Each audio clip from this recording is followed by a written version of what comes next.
कुछ संभावना बहुत कम बनी हुई है। हालांकि बीजेपी अपनी बात कह रही है लगातार, लेकिन आप भी इसी जुगत में हैं कि किसी तरह से राज्य में वो जो दखल उनका है वो बढ़े और विधानसभा चुनाव में उनकी चुनौती बीजेपी के लिए। बहुत बहुत शुक्रिया आपका भारती हमारे साथ जुड़ने के लिए। और चमोली के सीमांत नीति घाटी स्थित टिम्बरसैंण महादेव में एक बार फिर से बर्फानी बाबा के दर्शन होने लगे हैं। कड़ाके की ठंड के चलते जहां झरने और नाले जगह जगह जम गए हैं, वहीं टिम्बरसैंण महादेव स्थित शिव मंदिर में पानी की धाराएं भी जम गई है। तो बर्फ की विशाल शिवलिंग का आकार ले लिया है।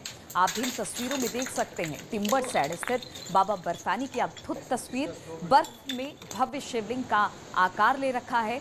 वहीं मंदिर परिसर में नंदी महाराज भी बर्फ की चादर ओढ़े हुए हैं।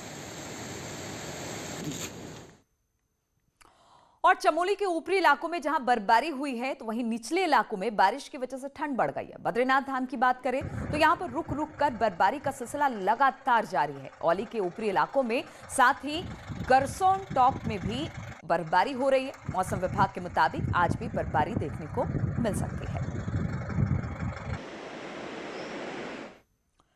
पिथौरागढ़ में मौसम के मिजाज में खासा बदलाव देखने को मिला है। जिले की ऊंचाई वाले इलाकों में जमकर बर्फबारी हो रही है, जबकि निचले वाले इलाकों में दोपहर बाद से लगातार बारिश भी जारी है।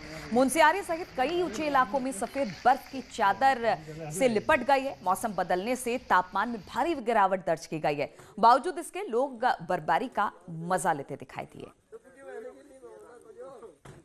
तो तस्वीरें आप देख सकते हैं किस तरह से वहां पर स्नोफॉल हो रहा है। पिथौरागढ़ में ऊंचाई वाले इलाकों में पूरी सफेद चादर से बिछ गई है, और जो मैदानी इलाके हैं वहां बारिश का दौर जारी है। वहीं पर पहाड़ी इलाकों में जबरदस्त बर्फबारी हो रही है और लोग इसका मजा भी ले रहे हैं।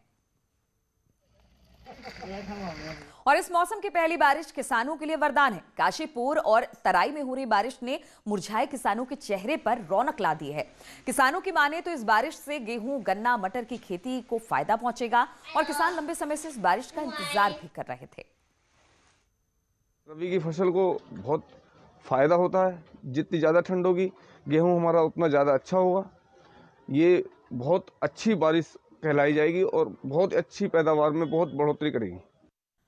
और टिहरी जिले में NH-94 पर ऑल वेदर प्रोजेक्ट के चलते कर्मदायी संस्था द्वारा बेतरतीब तरीके से पहाड़ी कटान किया जा रहा है, जिससे नरेंद्रनगर, खाड़ी और नांगड़ी में बने डेंजर पॉइंट बारिश में लोगों के लिए परेशानी का सबब बन गए हैं।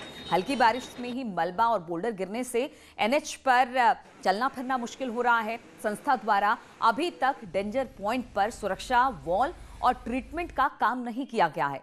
डीएम का कहना है कि BRO और संस्था को सुरक्षा वॉल निर्माण के लिए निर्देशित किया जा चुका है।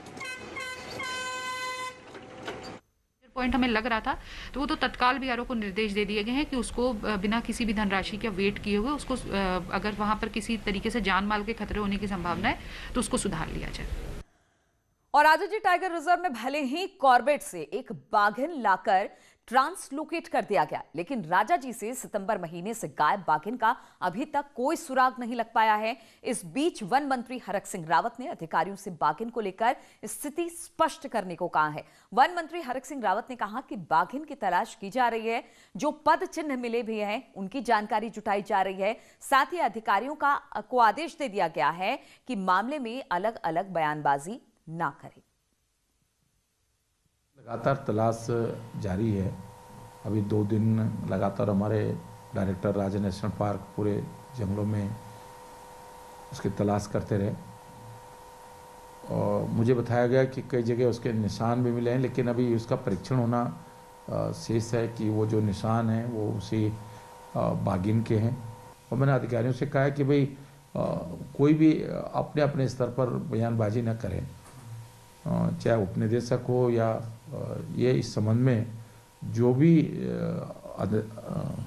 आधिकारिक जानकारी देनी हो या तो डायरेक्टर दे राजा नेशनल पार्क या चीफ वाइल्ड डायरेक्टर इस संबंध में।